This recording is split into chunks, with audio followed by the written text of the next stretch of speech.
Welcome back to FranklinCovey's On Leadership series, now the largest distributed and subscribed to podcast in the world, dedicated to the topic of leadership. My name is Scott Miller, and I am privileged to serve as FranklinCovey's host and interviewer each week. Today, our guest is the renowned professor, leader, and author Joel Peterson, who has now authored his second book titled Entrepreneurial Leadership: The Art of Launching New Ventures, Inspiring Others, and Running Stuff. Joel Peterson has been a professor at the Stanford Business School for nearly 30 years. He is a member of FranklinCovey's board of directors also for 30 years, a member of the JetBlue board of directors for 20 years, most of which he's served now as chairman of the board.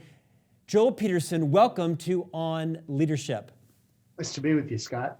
Joel, you've done a few things in your few years as a business leader. You spent many years with the Trammell Crow Company. You've been a very close personal friend of our co-founder, Dr. Stephen R. Covey, who most of our listeners know passed just about 8 years ago. You've been a member of our board of directors for nearly 30 years, shepherding us through the launch of a small boutique leadership company to a merger with FranklinCovey to now thriving as one of the most prestigious and largest leadership development firms in the world. Take a few moments, if you will, and orient our listeners and our viewers from around the world to your own business career, and then we'll jump into your newest book, Entrepreneurial Leadership. Great. Well, thanks, Scott. So I started my business career at age 11, selling vegetables around the neighborhood. I hired my little brother to deliver them in a red radio flyer wagon, and that was my first entrepreneurial experience. After that, I worked as a dishwasher, as a lab technician, thinned sugar beets, had a paper route, mowed lawns, and did anything I could to make a little bit of money. I then went to Harvard Business School, where I didn't learn as much as I did in those early entrepreneurial activities. But once I graduated from Harvard Business School, I went to work for a fellow by the name of Trammell Crow, who was a real estate developer. And I was sent to the French Riviera to develop buildings. I ended up spending about 2 years in France developing buildings, was called back to the United States, became the treasurer of a company that didn't have any cash, and then was made chief financial officer. I spent about 20 years at Crow, ultimately becoming its managing partner. When I left there, I actually started teaching at Stanford Business School and formed my own private equity company. So I started to buy other companies, invest in other companies, serve on boards, etc. I didn't know what private equity was, but one day somebody said that was the business I was in. I thought I was really just investing in companies and helping people grow their businesses. One of those businesses was JetBlue. I was approached because they had a terminal to build at JFK, which was kind of a bet the company project, and they didn't have anybody on the board who'd ever built a building. So I went to JetBlue. I helped develop T5 at JFK. We were able to bring it in on budget and ahead of time.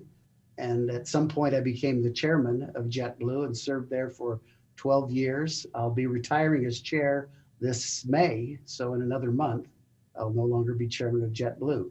But I continue to invest in companies. I continue to serve on boards. I continue to teach at Stanford Business School.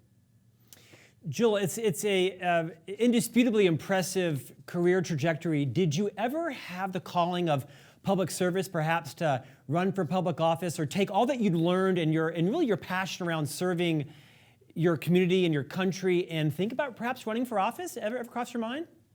I've had people ask me to run for office. I don't think I'm particularly good at some of the things that politicians are really good at, but I played with it a little bit. I've thought about the last chapter of my career being in that arena. Yeah. So I think I still feel young. Although I'm old, I still feel young, and so that may be in my future at some level. Well, sign me up, sir. When it's ready to come, you know my email address. Look forward to that. Joel, you are an acclaimed professor at the Stanford Business School. You have authored several books. A book that came out a couple of years ago that you refreshed and re-released this past year called The 10 Laws of Trust. That really is the culmination of 10 lessons that you've learned on how to build a high-trust culture, a high-trust business, how to be a high-trusted leader. On the heels of that book and the re-release, you've now authored another book. In fact, this book has been in you for over a decade. I remember you talking about this book with me at a FranklinCovey board meeting, 5-6 years ago. You now have released it, Entrepreneurial Leadership. Talk a bit about why you wrote this most recent book. Well, I feel like the world needs more entrepreneurial leaders. And by entrepreneurial leaders, I mean people who can create durable change, who really understand the business from soup to nuts, and who are able to cover all the bases that really go from being an entrepreneur, initiating new kinds of ideas, creating new processes, all the way to building a durable enterprise. And I felt like that's a really important thing as I see leaders who have only one or two of the characteristics of the entrepreneurial leader. So I just learned a lot leading different businesses, teaching students, serving as a coach on various boards. And I really felt like I might be able to provide a series of maps around the things that virtually every leader runs into, where they might be able to refer to checklists and mindsets and ways of going about solving problems that would actually be helpful to them. It was provoked by a near tragedy my wife had. And so that really got me thinking that I needed to write some things down and get them in the hands of others. In fact, that story on itself about your wife is quite compelling in the opening. It ends up great for those of you who are buying the book right now and excited to read it. The book really is in two parts, Joel, right? The first half, you've divided into 4 sections, with each of those 4 sections having multiple parts: building trust, creating a mission, secure a team, and deliver results. That really is the first half of the book. The second half of the book, which we'll talk about today, is all around these 10 maps that really you've culled from your, I'm going to guess, better part of 50 plus years of being in business. Some successes, some challenges, but we'll spend some time talking about these 10 maps, as I think it makes the book extraordinary. And I'll bet these 10 steps become a TED Talk or something substantial as your book gains traction. What I'd like to do is open today's conversation now, talking about the 5 types of leaders that you illustrate in your book to set up a 6th type called entrepreneurial leader. I'm going to pitch you the type and ask you if you'll give us a minute or so on each of these 5 types of leaders that you've come to recognize over your 50 plus years in business. The first is the presider. Talk a bit about the presider. So I don't dismiss any of these as being really important. They're all somewhat limited. The presider is somebody who maintains the status quo, who cuts ribbons, kisses babies, executes policy, keeps things moving forward. And I think it's quite valuable to have somebody who is a presider. But it's not enough to adapt to the market, to hire great teams, to do all the things that the entrepreneurial leader needs to do. But I think it's one element that's important. You could argue that there are certain phases of a business when a presider might be just fine for a certain period of time, perhaps where the board or the founders are looking for the future leader to pivot for a new opportunity. Yeah, I think maintaining stability, presiders are great. Right. The second type of leader you call the manager. Talk about that person. So the manager is the person who can deal with complexity. Managers are phenomenal. They can deal with all kinds of information, sort it out, put it in order, create processes, and manage the complexity. Third type is the administrator. So administrators are typically people who understand policy really well, the implications of policy and getting policy right. Policy is quite a powerful thing and sort of creates the framework within which businesses operate. So great administrators are really valuable. And then Joel, interestingly, your 4th distinguishing leadership style, if you will, you call it the pure entrepreneur, which you would think it might be about entrepreneurial leadership, but it's not. It's a different type of entrepreneur. Talk about the pure entrepreneur. So there are a few people in our business world who are phenomenal at lighting fires. They have an idea a minute, they can create new things, and they're really valuable.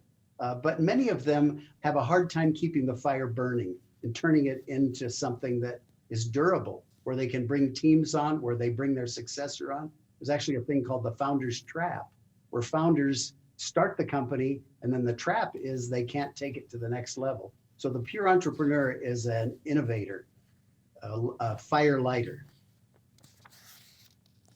And then lastly, the politician, the fifth one.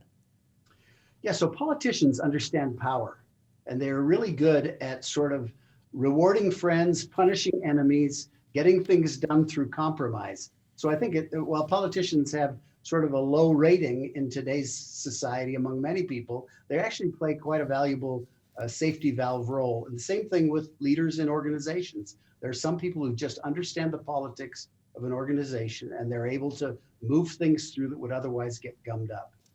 And then Joel, naturally, juxtapose these 5 types of leaders that you've encountered, you've hired, I'm going to guess you've fired, you've coached all 5 of these types. Perhaps you've been some of these yourselves. What are the key distinguishing characteristics between these 5 and the entrepreneurial leader?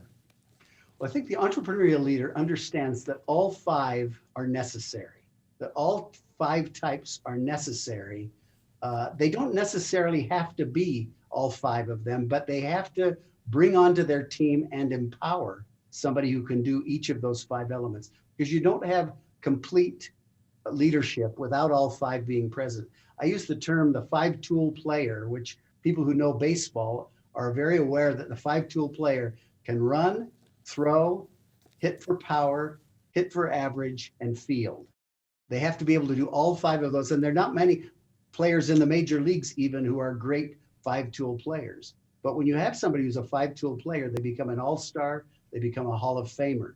And so the entrepreneurial leader is the same kind of 5-tool player.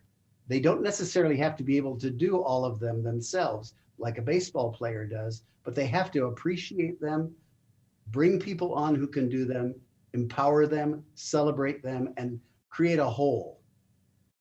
Joel, as a private equity investor in hundreds of companies, you have founded a few, you've helped to sell a few, you've invested in hundreds, some more successful than others. Talk to our listeners and viewers around when you coach a pure entrepreneur, like a founding entrepreneur, and you need her or him to move to become an entrepreneur leader. What are the types of coaching conversations do you have that are probably high courage, where someone has been able to move from one of these 5 exclusively to becoming a true entrepreneurial leader? What is that conversation like? Usually it has to do with things like bringing on a great team, identifying the areas where they're not strong and filling them in with people who are phenomenal in a high trust environment where values are shared. Because business is a team sport. And if you don't create that team, and frankly, if the original entrepreneur doesn't understand where his or her weaknesses are, where the gaps are, they'll be reluctant to bring on great team members who can fill those gaps. I remember Peter Drucker once telling me that my job was to understand where my weaknesses were and to build on my strengths and fill in my weaknesses with other people. I think that's what the great entrepreneurial leader does, is build the system around him that completes the picture of the entrepreneurial or complete leader. A few people become all of them. I actually list a couple of people in the book that surprise most readers. Right. I list Alan Mulally, who nobody thinks would be an entrepreneurial leader. He led Boeing, after all, and then Ford Motor Company. But he's really quite creative, quite innovative, quite able to manage a large organization. And I also list Stan McChrystal, who again was a 4-star general who dealt with the special operations forces in our country. And he was quite entrepreneurial. He was able to knit them together in a way that really made a difference. Joel, as an investor, have there been times when you've invested in a pure entrepreneur because you felt like their skills at that point, their idea was great, and there became a time when it was clear to you, whether because you were on their board or you were an investor, that it was time for them to step aside, step out, step away because they didn't have the right skills for the next phase of the business? And how has that gone and how did they respond? Sure, that happens quite frequently. In fact, usually when you invest in a new business, you are really backing the entrepreneur, their energy, their creativity, their ability to create something new. In many cases, the entrepreneur can't take it to the next level. And in some cases, they can't yet take it to the next level. I think one case that everyone knows about is Steve Jobs, who hit a wall at a certain point in time at Apple. He left, did some other things, came back, and then was actually quite successful at it. I think the founder of JetBlue is the same way. David Neeleman is the most brilliant entrepreneur I've ever worked with in terms of creating a new airline. But in the first phases of JetBlue, moving to the next phase was not up his power alley. He then went out and formed Azul, created a big success there, and is back at creating new airlines again. And I think he's learned to become an entrepreneurial leader. Joel, I've been privileged to know you in some capacity for close to 20 years, more so in the last decade or so as I've been a member of FranklinCovey's executive team. I think it's refreshing, it's inspiring, it's comforting to know that someone like you, that is in some cases sort of the faceless, nameless, chairman of the board of major companies, that you're really fixated to some extent on how important trust is to an organization, to growing, to building, to how important culture is, how valuable values are. Would you talk from the highest level of large corporations? You're the chairman of the board. I mean, in some cases, the CEO serves at your pleasure, the board's pleasure. Of all the lessons you've learned in your entrepreneurial journey, why have trust and culture and values been right there at the top? It's interesting, people think of them as really soft ideas. They're soft, fuzzy, vague. They don't know how to turn them into something that is hard, measurable, et cetera. My experience is that trust is the operating system of a life well led and an organization well managed. And if you ever get in trouble, it will be trust that gets you out of it. You'll need the trust of your suppliers, of your lenders, of your investors, of your team members.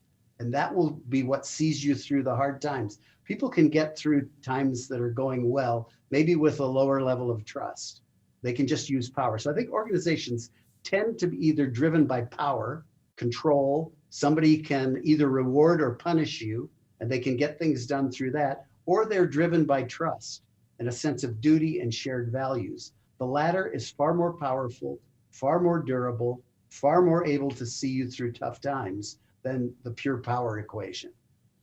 Joel, I've heard you speak about, and you write extensively in both of your books and in other posts and interviews, how important predictability is in an entrepreneur leader, right? That in order for you to create a high trust culture and build trust, you have to have underlying values that allow you to be predictable with your investors, with your employees and your peers. Talk to how you've come to learn that and the role that plays and how you choose to invest, how you hire, how you fire. Well, anybody who's worked for an unpredictable leader will appreciate this. If you work for somebody who's mercurial, who you don't know how they'll respond to things, you don't dare make any decisions. You take every decision to that leader. Only the leaders that are predictable, where you say, this is how so-and-so would decide this, they are then empowered.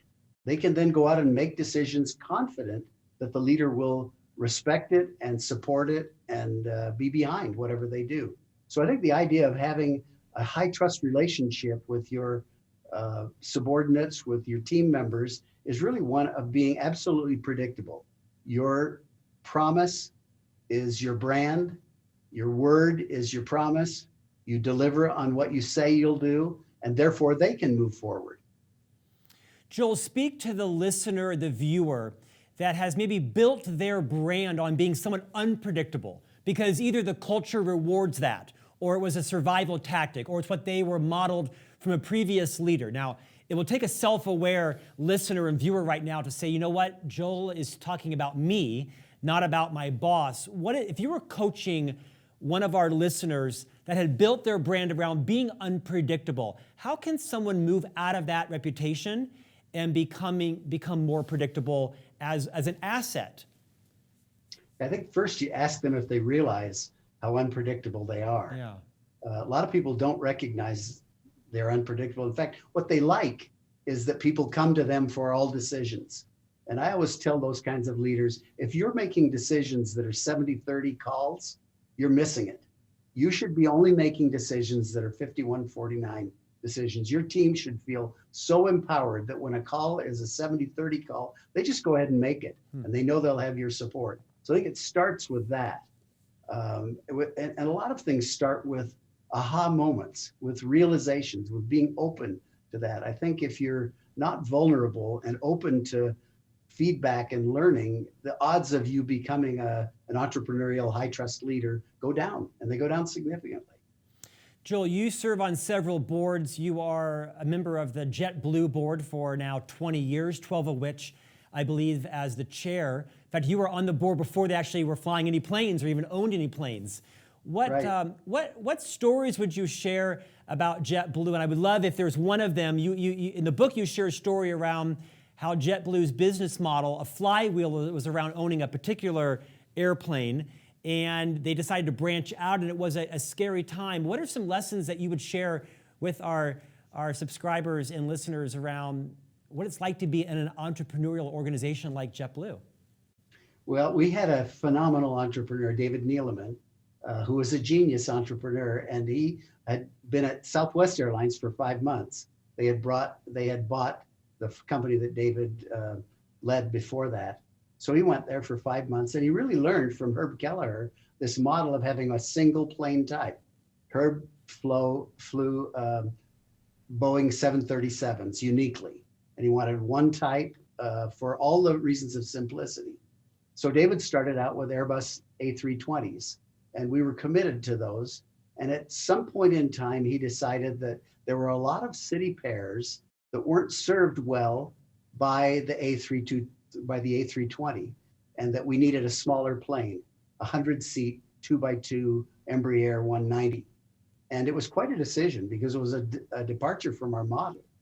And there was quite a bit of debate for a long period of time on the board as to whether or not to go to a second plane type. We ultimately did, and there were challenges with it, just as everybody had thought there would be. But in the end, I still believe it was a good decision. I still believe we ended up serving a lot of secondary and tertiary cities that we would not otherwise have been able to serve had we not made the shift. JetBlue's reputation is, of course, extraordinary. I can imagine what it's like now to be the chairman of the board in the middle of the COVID-19 pandemic. Any other lessons you might share from your time at JetBlue in terms of how you've coached, I think maybe now 3 or 4 CEOs, other members of the board? What insights could our audience learn from what it's like to be inside of a company like JetBlue? JetBlue is a great company, has a great culture, a great team, and has built high trust. I mean, we are differentiated by our culture. If you think about it, the airline business is a commodity business. Everybody flies roughly the same metal between the same cities. And so how do you differentiate? And the only way really is by having a unique culture. So we call it the JetBlue experience. And it's based on high trust, a high concern for customer, not only safety, but experience. We call it the JetBlue experience. We actually think the JetBlue experience is different from the experience customers have on any other carrier. And that's allowed us to get through some of these tough times. Now, we are currently in a very difficult and challenging moment, as are many, many businesses, many industries. And I've actually thought that this book might be helpful because it talks about people becoming entrepreneurial leaders. I think that's going to be required of many leaders who were, before they were presiders, maybe just politicians or managers. They're actually going to have to integrate a lot of things, become entrepreneurial leaders. I think our management team at JetBlue has become that, and in a high trust culture.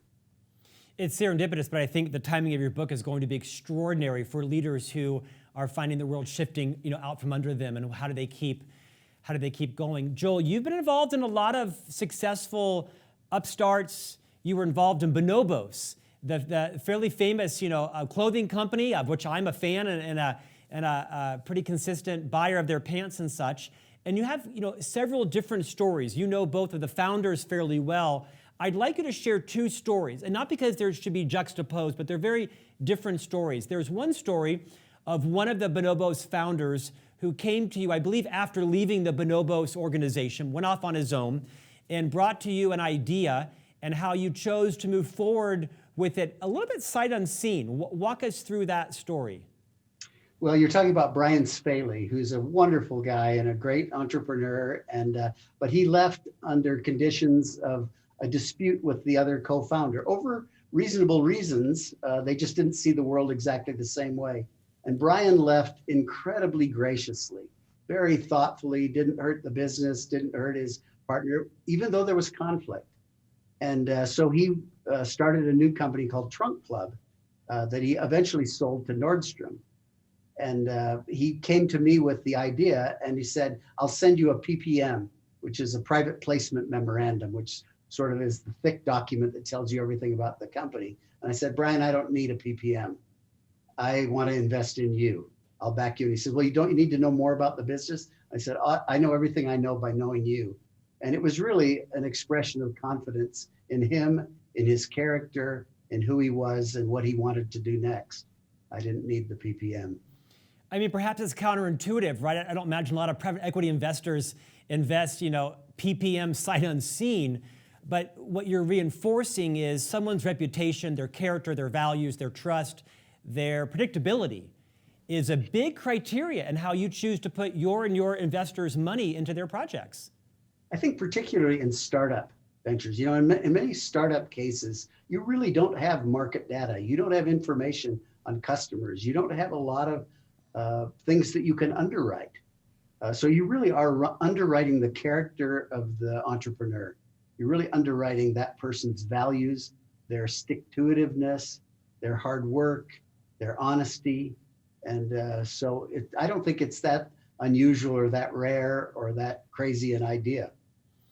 Joel, you have a long relationship with the founders of Bonobos. You share another story that was, piercingly insightful about how important our predictability is, our values, our character. I go back to reputation. I think another founding member, when you were part of an initial fundraising, round of fundraising, and then you demurred, you backed out of a second round because of the level of trust that you were feeling. Can you walk us through that story and what the lesson is for our listeners to learn? Well, it's interesting. They had so much success early on that they came to me and they wanted to have a second investment. And they said, the value of the company is up tenfold. And so I thought about it and looked at it and said, okay, I'll invest. And a week later, they came back and said, actually, the company's up 15-fold in value. And I was not comfortable with that. I was really uncomfortable with the idea that they were on a trajectory they would not be able to maintain. And it wouldn't really be good for the business to have that kind of a quick increase, because the next time they had to raise capital, people would expect that trajectory to maintain. And as it flattened out, they might have trouble. So I just declined. And there was some tension over it. Over time, I came back in on the third round and actually was invited on the board and became a sort of lead director in the company. So it all turned out well. But I really regarded it as my job as a former professor to these fellows and somebody who was really fond of them to not do a deal that I thought was not smart for them. Joel, I want to save some time to talk about some of the 10 maps, which are the second half of your book. Before I go there, you share a lot of successes in the book. They're not braggart, they're not grandiose, they're just real successes. And you share a couple of missed opportunities. What would you share with our listeners around something you regret, a mistake that you made, a breach of trust, you confused, as you mentioned, your instincts with your emotions? Share a learning for us. Yeah, so probably the most painful one for me is around my very first career move, which is to work for Trammell Crow, a man I loved and an organization I loved and wanted to build. And there came a time when I really felt like it was headed in the wrong direction. I did my best to slow its growth, to convince people to do something that they weren't really ready not to do. And ultimately I left. I moved to the West Coast and began looking for a next career. And I actually started buying companies and thinking about just leaving the real estate industry altogether. So my partners came to me and said that they wanted me to come back. It was a time of stress. Turns out that my instincts had been about right, that the markets were getting overbuilt, and they wanted me to come back and lead the company through a kind of a turnaround. My instincts told me that this would not be a good thing. I was on the West Coast, they were in Texas. I don't think I had the support of some of the other senior partners. So my instincts weren't that I should do this, but I loved these people and I cared about them. After all, I'd spent 15 years in the trenches with them. I'd hired many of them. So my emotions said, go back and do this thing. And I followed my emotions, spent the next 2.5 years commuting from the West Coast to Dallas every week. Wow. Flew out on Sunday night at midnight and didn't get home till Friday night. It turned out poorly. It turned out that I was fired and sued, and ended up taking several years to kind of sort my way through it. So my instincts were right. My emotions pulled me into a direction that was not a good one. Well, you give hope to everyone, including me, because even you have been fired and managed to have an amazing career, right? So thanks for your vulnerability. Joel, the second half of your book, which is a treasure, shares a lifetime, right, a sage's worth of 10 maps. And these are the maps. They're about 10 pages apiece. Map 1, how to make decisions. Map 2, how to sell. Map 3, how to negotiate. Map 4, how to raise capital. Map 5, how to communicate. Map 6, how to run great meetings. 7, how to use a board effectively. 8, how to overcome adversity. 9, how to survive growth. And 10, how to drive change. We don't have time to review them all. Buy the book. It's on audio and video, or and print. It's easy to read. Let's talk about the first map, how to make decisions. You just spoke to this, but you talk a lot in that chapter about recognizing your instincts from your emotions. What would you share about the difference in when to run with either or neither? Well, I don't think you run with your emotions. I do think you pay attention to your instincts. However, they need to be based on facts. You need to gather all the information you can, but not more than you can, and not delaying the decision.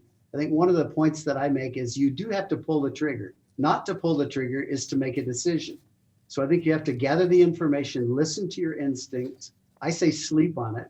I've often found that I sort through things in the middle of the night. I wake up the next morning with a decision and I live with it, and then start to implement it.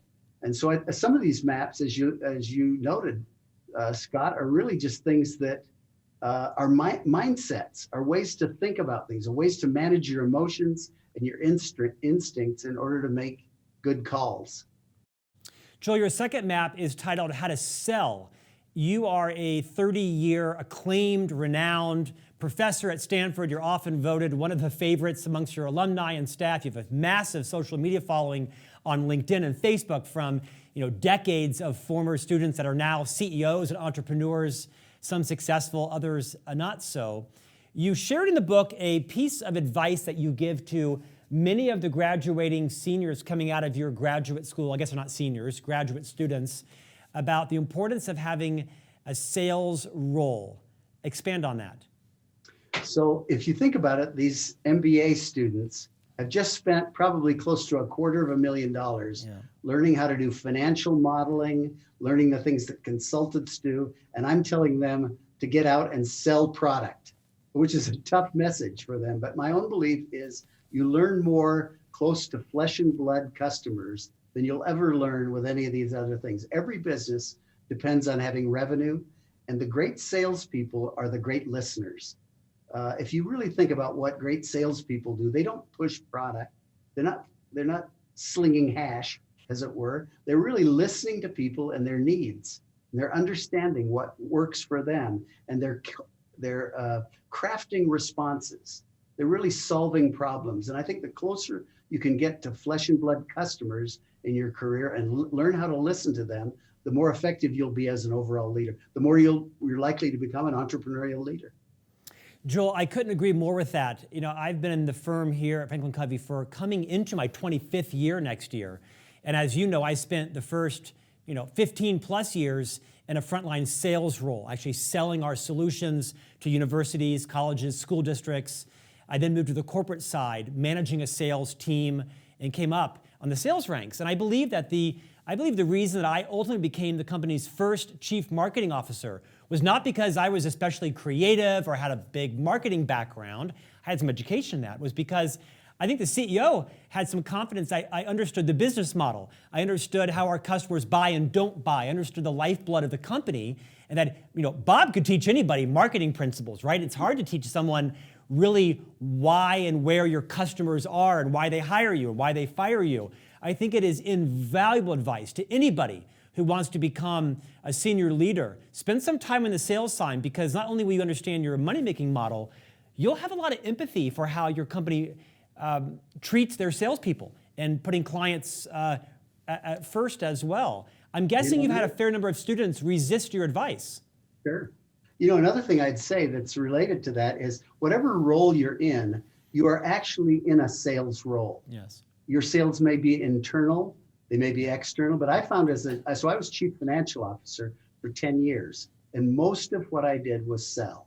I was selling to investors. I was selling to internal partners. I was selling to up and coming staff, various things to do. You learn the art of persuasion, of listening to others, of crafting a response that they will then embrace. And so I would say that even if people don't fully embrace my advice to get close to the customer with a product or a service, they should think of themselves in a role as a salesperson. It's a new mindset. It's a great way to think about what you're doing. We're all in a service business. Joel, our time is tight, but I want to touch on two final points. One of the third map of the 10 is this map about how to negotiate.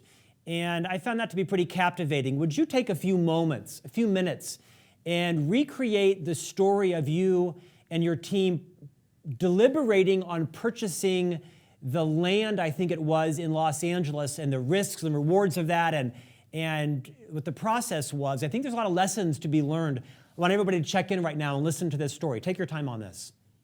So we had a big operation in Los Angeles, big warehouse operation, and the Chelly Air Force Base became available. And we decided we wanted to get this piece of land. It was, I think, a roughly 100-acre piece of land. And so we debated on it and finally came up with our bid. And then we increased it by a certain amount to make sure we got it. And in the end, we got the bid, but by overbidding by several $1 million. In the end, many of the partners were really disappointed. They felt bad. There were kind of recriminations. I celebrated. My view was we wanted the property at a fair price, and this was a fair price. So I guess the takeaway from that is my view is negotiation are about finding fairness. And I think the more that you're solving for fairness and listening to other parties, the more you'll have repeat negotiations. Negotiations will be serial, not episodic. And so I've always tried to govern my life by having a conversation, not a debate, not a power play, and listening to the other party and trying to solve for something that is fair, that both parties can live with. I think if you make it just win-lose, you'll have a lot of one-off negotiations, you'll have a lot of broken relationships, and you'll find that you'll run into the same people that you negotiated with over and over in your life. And I think you're a whole lot better thinking of it as a way to build a set of relationships and a reputation.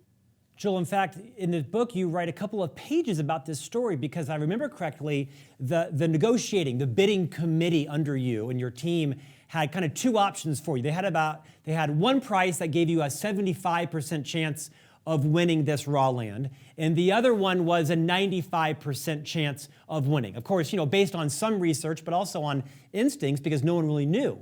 And the fact of the matter is you and your team members decided to overbid by a couple of $1 million. You ended up finding out because you really wanted this land and you felt like long-term it was the right thing for you. You might get criticized in the short term, but you felt like you needed to win this land enough that you were willing to perhaps overbid enough to get it. I think we all find ourselves in that negotiating spot in parts of our life, right? At some point you have enough information, you think, to make a decision, but you really have to go on your instinct.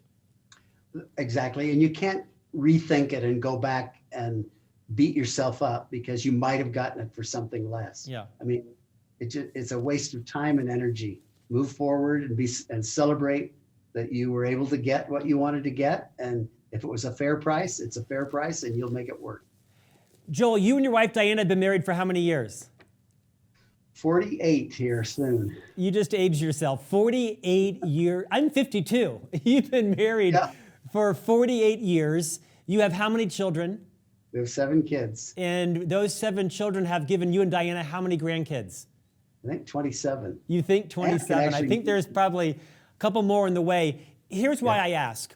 This may sound a little bit odd, but in many ways this book is a parenting book. And it's not odd to you, it's odd to our listener, because one of the favorite parts of the book that I found is a lot of these maps, a lot of these lessons have not been instructed solely from your business, professorial, leadership career. They've really come from you being a spouse and a parent and a grandparent. Would you end our conversation talking a little about the early days in your marriage of Diana, some of the decisions you two made around how you were going to treat your family, what some of your goals were around raising your children, and how a lot of these maps were instructive on launching all of your children and your grandchildren? So I've been a big believer from early on in having a framework, having a set of principles. And I think everybody kind of embraces them when they hear them, but often we're unable to come up with them on our own. It took us a while to come up with a set of frameworks, but we ultimately did. We decided that there were several things that we wanted for our children. Ultimately, we wanted them to be happy, productive, mature individuals, people that we wanted to be around. And so we figured that there were a number of things that would feed into that. And we came up with kind of a plan to help our kids develop emotionally, spiritually, physically, develop skill sets, et cetera. And we then populated those with various activities. And then we talked about them. And so while our kids were unaware that we were going through this process, they've since learned that we had purpose. It wasn't just picking them up and getting them to a soccer game or taking them on a vacation. We were really trying to make sure that they learned things and that they came away feeling motivated, happy, supported. I've often said that the main job you have as a parent is to be a cheerleader, not a policeman. And so we really tried to make that kind of our motto.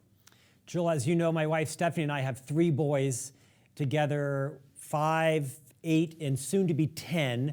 And my wife and I are going to reread some of the sections about how deliberate you and Diana were, because undeniably your track record, the two of you, plus your children, have put together, I think, a great legacy in your family. Joel, what's next for you? You've authored 2 books. You have Phenomenal Family and Leadership, Business Success. What is the next, other than your political run, which we won't talk about more, which I know is not happening right now? What's next on the horizon for you, sir?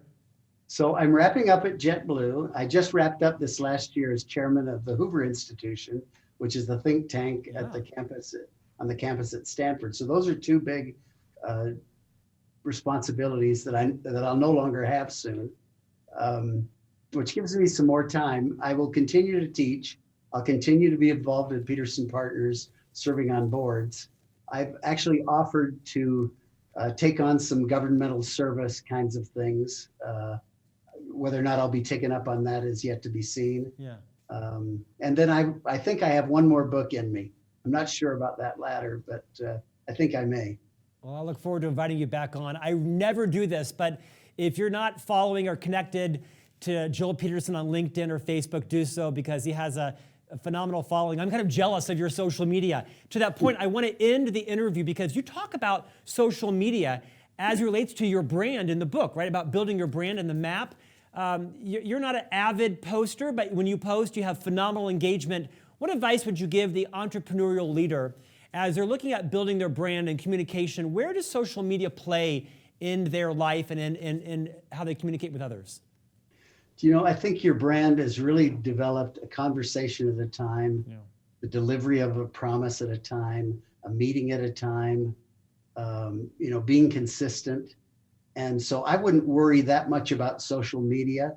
I think I got involved in it largely because LinkedIn asked me if I would become an influencer. Yeah. And I started to write on it and on LinkedIn, and somebody picked up some of my posts, and they were actually the idea behind the first book, The 10 Laws of Trust. They said, you really need to write a book on this. And so once that happened, then other things happened and I started posting more. Right now, I'm in the midst of teaching over Zoom with this world that we're in. Yes. And so I've started posting my experiences on there just for other teachers and other people who are going through it.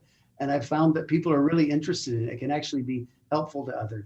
I think if you have a way to be helpful to others, to share things that are meaningful to other people, then it's a good thing.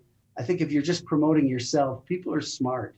They'll figure that out. And so I've always resisted that because I've never wanted my brand to be a self-promotional one. And so that'd be my view. Other people have different points of view, but that'd be mine. Joel, I think you've reinforced a lot of confidence in investors and in employees and leaders, knowing that someone of your professional stature, chairman of boards and such, has so much trust put in the concept of trust. Thank you for joining us today, Joel. Best of luck to you and your family and your book launch. Thanks so much, Scott. Great to visit. Hey, thanks for you also for listening and joining. Not every book, not every guest warrants this next point, but I think Joel's book, Entrepreneurial Leadership, is the ideal book for a inter-company, inter-organization book club. I will be buying the book for each member of my team. It's a small team. There's 9 of us in thought leadership at FranklinCovey, but we're going to review these 10 maps over the next 10 weeks. I think 1 map a week. I strongly encourage you as leaders to buy this book for your leadership team. And if nothing less, make sure these 10 maps become discussions every week. It will transform your thinking and how you build the trust of your customers and your employees as well. Thank you for joining us today. If you're not subscribing, visit FranklinCovey.com. Click on the On Leadership button, subscribe, review it, rank it, rate it. You can download it on all your favorite podcast platforms, and we'll see you back here next week for our next guest. Thanks so much.